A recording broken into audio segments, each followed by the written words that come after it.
আসসালামু আলাইকুম। আশা করি আপনারা সবাই ভালো আছেন। আজকে আমাদের আলোচনার বিষয় হচ্ছে ফ্লায়ার টুল নিয়ে। তাহলে চলুন আমরা ফ্লায়ার টুল নিয়ে আলোচনা করি।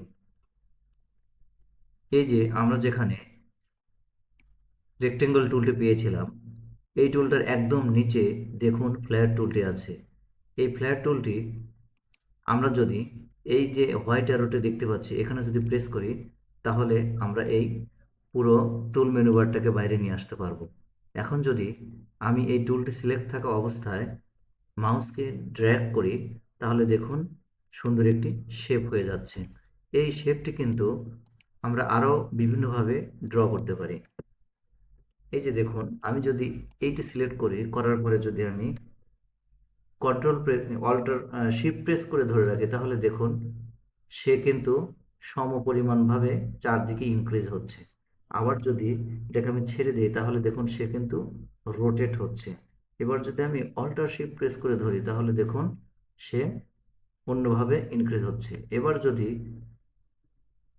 আমি আবার কিবোর্ড থেকে অ্যারো চিহ্ন, ডাউন অ্যারো চিহ্ন প্রেস করি, তাহলে দেখুন মাঝখানের যে লাইনগুলো সেগুলো কিন্তু রিমুভ হয়ে গেছে অলরেডি। আবার যদি আমি আপ অ্যারো প্রেস করি, তাহলে দেখুন আবার লাইনগুলো আমার ফিরে আসতেছে।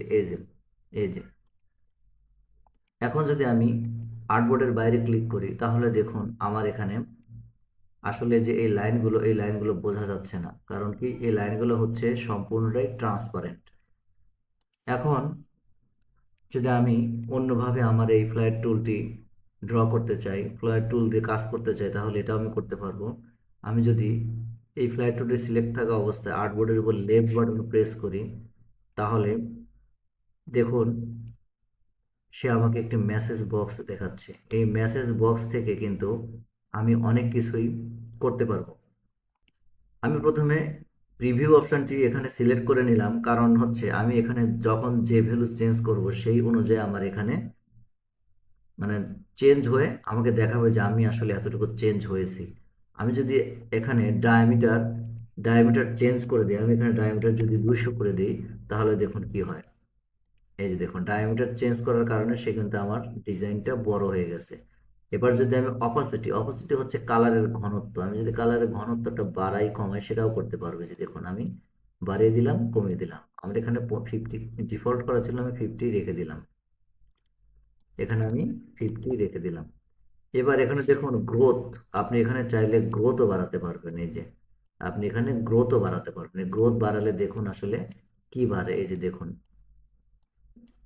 তারপর আবার এখানে যদি আপনি যদি কাস্টমাইজ করতে চান, সেটাও করতে পারবেন। এই যে ফুজিনেস আপনি খুব সুন্দরভাবে এখান থেকে কাস্টমাইজও করতে পারবেন। এরপরে যদি আমি আবার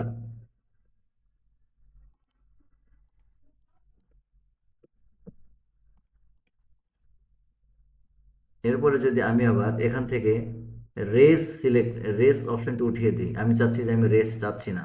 এই যে আমার রেস হচ্ছে, এই যে মাঝের যে এগুলো হচ্ছে রেস। এগুলো আমি কিন্তু বাড়াতে বা কমাতে পারবো। এই যে আমি যেটা কিবোর্ড থেকে আপ ডাউন অ্যারো প্রেস করে যে কাজটি করছিলাম এতক্ষণ, সেই কাজটি কিন্তু আপনি এখান থেকে করতে পারবেন।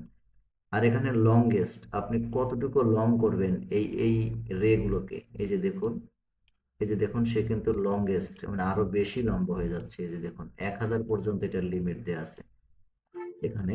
দেখি 1000 উপরে হয় কিনা, আমি ঠিক 1500 দিয়ে দেখি। না, 1500 উপরে নিয়েছে। তার মানে আপনি এখানে আপনার পছন্দ মতো রেস গুলো ইনক্রিজ ডিক্রিজ করতে পারবেন। আমি এখানে রে লংগেস্টটা কমিয়ে দিলাম। কমিয়ে দেওয়ার পর এখন আসি রিং এর ক্ষেত্রে। এখন যদি আমি রিং এর এখানে দেখি 300 আছে, আমি এখানে 500 দিয়ে দেখি, তাহলে দেখি কি পরিবর্তন হয়। এই যে দেখুন আসলে রিংসটা আমার এতটুকু সরে গেল। এখানে আমি নাম্বার কতগুলো চাইলে আমি সেগুলো চেঞ্জ করতে পারবো। এই যে দেখুন আমার কিন্তু সে নাম্বারগুলো চেঞ্জ হয়ে যাচ্ছে। লার্জেস্ট আমি কত বড় চাই, এই যে দেখুন আমি যত বড় করতে চাই আমার পছন্দ মতো আমি করতে পারবো। আসলে আমার এই রিংটা হচ্ছে হলো এই যে পাশের যে রিংগুলো এইগুলো ইনক্রিজ হচ্ছে। এই যে দেখুন, এই যে খুব সুন্দরভাবেও ইনক্রিজ করে দিচ্ছে। এরপরে দেখুন ডিস্টেন্স, আমার যে ডিস্টেন্সটা কত ডিগ্রি অ্যাঙ্গেলে থাকবে সেটাও কিন্তু আমি এখান থেকে করতে পারবো। এই যে দেখুন, আমার এটা হচ্ছে মূল বিন্দু, মূল বিন্দু থেকে আমি ডিস্টেন্সটা কোথায় রাখবো, কিভাবে করব, সেটা কিন্তু এখানে সুন্দরভাবে করে দিচ্ছে। তো এখন আমি একটি হোয়াইট ব্যাকগ্রাউন্ড নিই, তাহলে জিনিসগুলো বোঝাতে আপনাদের সুবিধা হবে। এই যে দেখুন, আমি এখানে রেক্টেঙ্গল টুলটি সিলেক্ট করার পরে আমি মাউসটি ড্র্যাগ করে হোয়াইট ব্যাকগ্রাউন্ড নিয়ে নিলাম।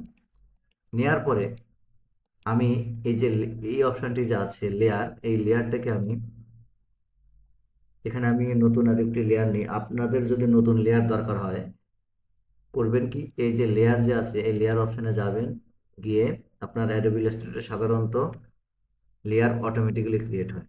এখন যদি আপনাদের লেয়ার এক্সট্রা ভাবে দরকার হয়, প্রয়োজন মনে করেন, তাহলে এই যে নিচে লেয়ার অপশনটি সিলেক্ট করার পর এই যে দেখুন মাউসের মাথায় এখানে দেখুন ক্রিয়েট নিউ লেয়ার লেখা আছে, হ্যাঁ, এইখানে কিন্তু আপনি নতুন লেয়ার তৈরি করে কাজ করতে পারবেন। আবার লেয়ারের আন্ডারে যদি সাব লেয়ার তৈরি করতে চান, সেটাও আপনারা করতে পারবেন। এখান থেকে আপনি ক্লিপিং মাস্ক তৈরি করতে পারবেন, আবার রিলিজও করে দিতে পারবেন। ক্লিপিং মাস্ক নিয়ে কথা আসলে ফটোশপে বেশি, আমি এখানে এর জন্য এগোচ্ছি না এটা নিয়ে। আমি এখানে একটি নতুন লেয়ার নিয়ে আপনাদেরকে দেখাই। আমি এটাকে লক করে দিলাম, আমার যে ব্যাকগ্রাউন্ড, এখানে যদি আপনি মাউস আনেন, এই যে এইখানে এই যে চোখ যে চিহ্নটি আছে, এই চোখ চিহ্নটি হচ্ছে, আমি যদি চোখটাকে উঠিয়ে দিই তাহলে কিন্তু আমার এই লেয়ারটি আনভিজিবল হয়ে যাবে। আমি যদি আবার চেক মার্ক করে দিই তাহলে দেখুন আবার চলে এসেছে। এখন এই চোখ মার্ক আর এই যে কালারটি দেখতে পাচ্ছেন, এই দুইটার মাঝখানে দেখুন মাউস নিলে কিন্তু মাউসের চেহারা চেঞ্জ হয়ে যায়। তার মানে এইখানে কিছু একটা আছে। এখানে যদি আপনি মাউসের লেফট বাটন প্রেস করেন, তাহলে দেখুন একটি তালার অপশন আসছে। তালার অপশন মানে এটা আপনার লক হয়ে গেছে। এটা আর মানে আপনি যতই ক্লিক করেন না কেন, এটা কিন্তু আর মুভ করবে না। এই যে আবার যদি লক সারাতে চান, তাহলে এখানে মাউসটি নিয়ে আনলক করে দেবেন। এই যে এই লক আনলকের বিষয়ে আরো অপশন আছে, সেগুলো আমি স্টেপ বাই স্টেপ আপনাদেরকে দেখিয়ে দেবো। এখন আমার এই লক থাকা অবস্থায় আমি যদি ফ্লেয়ার টুলটি সিলেক্ট করি, করার পরে আমি এখানে এটা ড্র্যাগ করে এটাকে ড্র করলাম।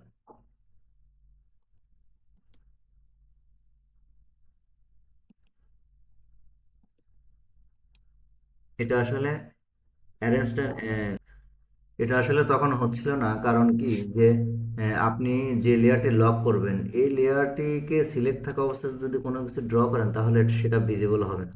আমি যদি এই লক থাকা অবস্থায় এখানে কোনো কিছু ড্র করি, যে কোনো কিছু ড্র করি, তাহলে কিন্তু সেটা আমার ভিজিবল হচ্ছে না, কারণ এই লেয়ারটাই আমার পুরোটা লক করা। আমি করব কি, আমার এই লেয়ারের উপর আমি যেহেতু ডিজাইন করব না, সেহেতু আমি এই উপরে যে লেয়ারটি, এটা মাউস দিয়ে আমি সিলেক্ট করে নেব। এই যে আপনাদের সুবিধা, আপনারা এটা লক ছাড়াও কাজ করে নিতে পারেন। আসলে লক আনলকের বিষয়টা আপনাদেরকে বোঝানোর জন্যই আমি এই কাজটা করেছি। এই যে দেখুন, আমি যদি এটা এখানে যদি আমি ফ্ল্যাট টুলটি সিলেক্ট করি, করার পর আমি এখানে এটা ড্র করে নিলাম, ওকে করে নিলাম। নেওয়ার পরে আমি যদি চাই এখন এইটাকে আরেকটু মডিফাই করব, আমি ইফেক্টে চলে যাব, যাওয়ার পরে ডিস্টর্ট ট্রান্সফর্মে যাব, যাওয়ার পরে ট্রান্সফর্মে চলে যাব।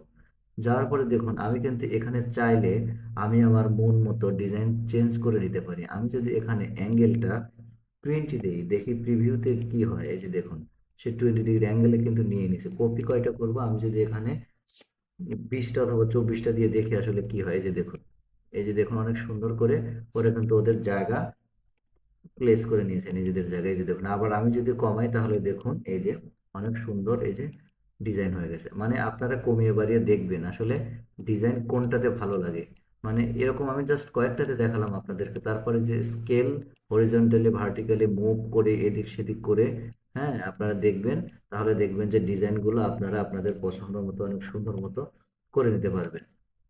আরো একটি অপশন যে আপনারা যদি চান যে আমার এই যে ফ্লেয়ার যে অপশনটা টুল দিয়ে যে কাজটি করেছে, এই কালারগুলো আমি এডিট করব, হ্যাঁ, এই কালার এডিটের অপশন হচ্ছে এই যে আমরা এডিট অপশনে চলে যাব, যাওয়ার পরে যে এডিট কালারটি আছে এখানে চলে যাব, যাওয়ার পরে এই যে দেখুন রিকালার আর্ট আর্ট ওয়ার্ক, এইখানে চলে যাব। এইখানে চলে গিয়ে আমি যদি এটার উপর লেফট বাটন প্রেস করি, তাহলে আমাকে কালার চেঞ্জ করার একটা অপশন দিচ্ছে। এই যে দেখুন, আপনারা চাইলে এখান থেকে কিন্তু কালার চেঞ্জ করতে পারবেন। এই যে আমি এটাকে সরিয়ে দিই, এই যে দেখুন, আমি এই যে আপনারা চাইলে এখান থেকে কালার চেঞ্জ করে নিতে পারবেন। এই যে এখানে অটো আছে, আবার চাইলে আপনারা যখন মানে যখন দেখবেন যে না আমার আগের কালারে আমি ফিরে যাব, তাহলে এটা আপনি রিসেট দিয়ে অথবা ব্যাক দিয়ে চলে আসতে পারবেন। তো বন্ধুরা, আজকে আমাদের আলোচনা এই পর্যন্তই ছিল। আপনারা সবাই ভালো থাকবেন। আসসালামু আলাইকুম রহমতুল্লাহ।